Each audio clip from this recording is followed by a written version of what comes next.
अपने बेटे के जनाजे में शामिल नहीं हो पाएगा अतीक अहमद। अतीक ने कबूला आईएसआई से संबंध होने की बात। पाकिस्तान से खरीदता था हथियार।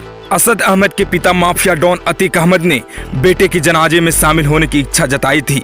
अब खबर आ रही है कि कानूनी पेंच की वजह से अतीक अहमद अपने बेटे के जनाजे में शामिल नहीं हो पाएगा। एक प्राइवेट न्यूज चैनल द्वारा दी गई जानकारी के अनुसार कोर्ट ने अतीक अहमद के जनाजे में शामिल होने की अर्जी को नामंजूर कर दिया है। न्यूज चैनल की रिपोर्ट में यह भी बताया गया है कि असद अहमद को सब को झांसी से प्रयागराज लाने के लिए उसके नाना और मौसा जाएंगे। माफिया अतीक अहमद ने उमेश पाल हत्याकांड मामले में विवेचक को दिए बयान में पाकिस्तानी खुफिया एजेंसी आईएसआई और आतंकी संगठन लश्कर-ए-तैयबा से संबंध होने की बात कबूली है। अतीक अहमद ने बुधवार को विवेचक को दिए बयान में कहा कि मेरे पास हथियारों की कोई कमी नहीं है, क्योंकि मेरे सीधे संबंध आईएसआई और आतंकी संगठन लश्कर-ए-तैयबा से है। पाकिस्तानी से ड्रोन के जरिए पंजाब की सीमा में हथियार गिराए जाते थे, जिनको लोकल कनेक्शन इकट्ठा कर लेता था, और उन्हीं खेपों से जम्मू कश्मीर के दहशतगर्दों को भी हथियार मिलते हैं। अशरफ ने अपने बयान में कहा, जिन ठिकानों पर हथियार रखे जाते हैं वहां जो आदमी रहता है वह सब स्थान हमें और भाईजान को मालूम है, लेकिन वह जगह खेतों में बने फार्म हाउस जैसे हैं। उसने पुलिस को दिए बयान में कहा है कि उमेश पाल की हत्या में प्रयुक्त सारे हथियार घटना के बाद वापस जगह पर पहुंचा दिए गए।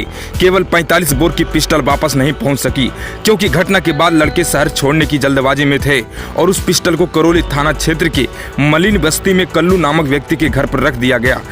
वहां चलकर ही बताया जाना मुमकिन है, जेल में रहकर वहां का पता बताना मुमकिन नहीं है। आपको बताते चले कि मुख्य न्यायिक मजिस्ट्रेट दिनेश गौतम की अदालत ने उमेश पाल हत्याकांड मामले में बृहस्पतिवार को अतीक और अशरफ को 13 अप्रैल से 17 अप्रैल तक पुलिस रिमांड में भेज दिया है।